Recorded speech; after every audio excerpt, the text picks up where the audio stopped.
And I'll be talking, alright, I'm scared to lose a fist fight. Grab it on my, alright. You want to see if it'll fit right.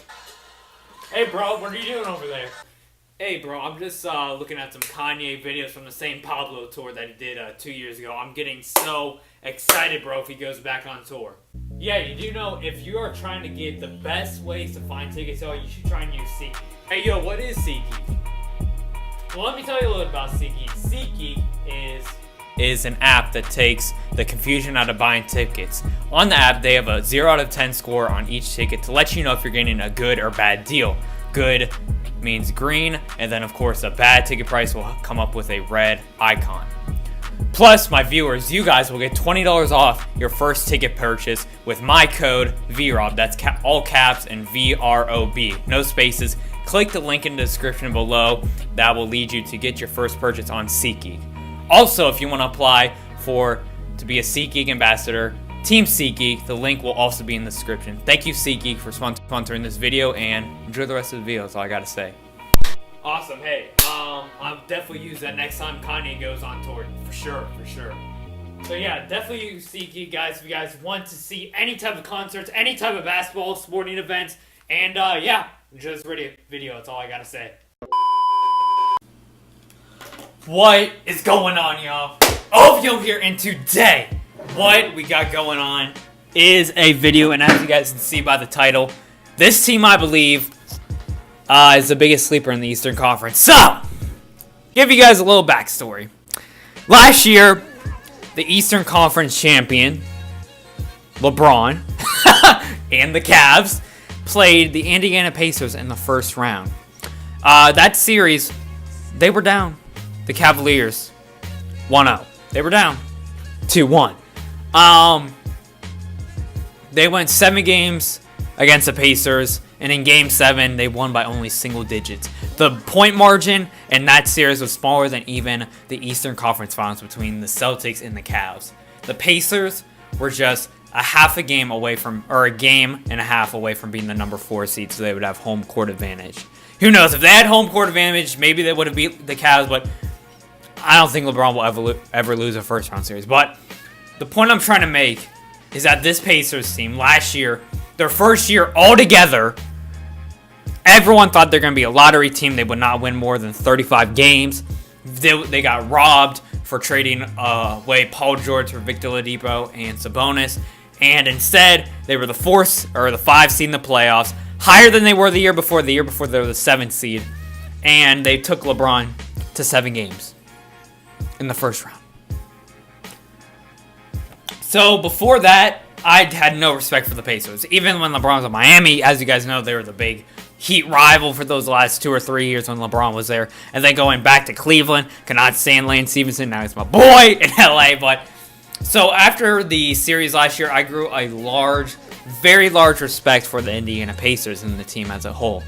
Especially Victor Oladipo, someone who, was very, very criticized in OKC, only averaged around 15 points a game there, then went to going from 12 points a game to 23 points a game this year, 6 assists, and was by far the best player on that team. Carried them to a number 5 seed. But we also saw a few days ago, Meta World Peace tweeted out that the Knicks and the Pacers will be playing in the Eastern Conference Finals. I don't think that's too far-fetched, besides the Knicks part. I don't think the Knicks are going to make the Eastern Conference Finals. Probably not even going to make the playoffs, but that's another debate for another day. The Indiana Pacers are going into this year with a starting lineup of Darren Collison at the 1, Oladipo, Bojan Marjanovic, Thaddeus Young, and Miles Turner. Really the same lineup they had all year last year, but the bench this year is impressive. You have at point guard Aaron Holiday, a rookie from UCLA, who I was very impressed with in the summer league. You have Corey Joseph, another great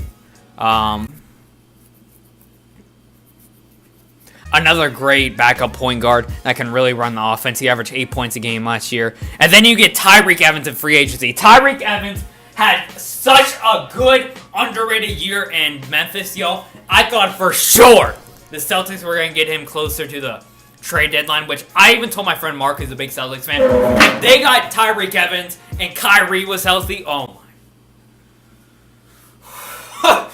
We don't know what could have happened, but... Drives down and throws it down! Wow! Oh my god. Tyreek Evans is a great, and I mean a great six-man for them. He could possibly win six-man of the year, in my opinion. Someone who can give you 18-plus points a night. Someone who is a great shooter. A great versatile defender, actually, at standing at 6'4", 6'5". I can't say enough about. I think he's a phenomenal player. Next, oh, here I dropped some. Next, at the 3, we have Doug McDermott, who they picked up in free agency as well. Doug McDermott, great pickup once again. A lot of people know him from Creighton. Then he switched around from, I think he was at the Bulls recently. Yeah. He is a great shooter. Great shooter. He can get you some rebounds. He averaged more than 4 rebounds a game last year, but... And then you also got TJ Leaf playing at the backup power forward spot. A great defender. He had a great year with the Knicks recently. And then you have Sabonis come off the bench, who played pretty good for them last season. So, you add all those new pieces, but you only lose Lance Stevenson, which... That is such a great offseason, y'all. They have had the most underrated offseason. Tyreek Evans, Doug McDermott, TJ Leaf. Yeah, that is such a good offseason, y'all. And I feel with Miles Turner, I don't know if you guys saw this picture, but Miles Turner has upgraded his body so much, he is now jacked. You know, he only averaged actually 13 points a game last year, only 5 rebounds, 5 or 4, I can't think of it right now. And so I think he's going to have most improved player of the year, in my opinion. I think he's my early candidate for that. He is already so young. Really, him and Oladipo, like, combined age are only 45 together. And I could see him averaging around 18 or 19 points a game, maybe over 20 being the number 2 option. But I really do feel this team, as of right now, is the 3rd best team in the Eastern Conference. Maybe 4, maybe them and Toronto are right here. They go back and forth all year.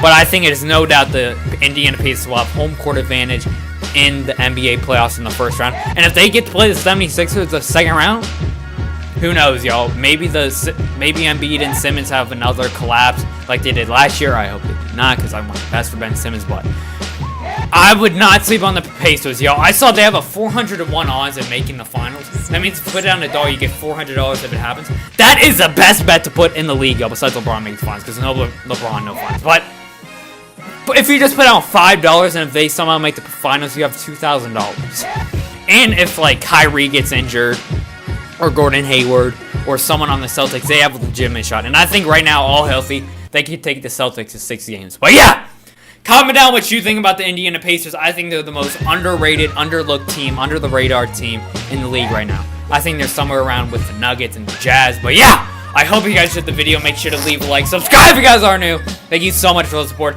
Shout out to Victor Oladipo, Miles Turner, that whole team in Indiana there. Sorry I disrespected you guys. You guys really gave my respect. Enjoy the rest of your day, y'all. This is Ovia signing out. Yay.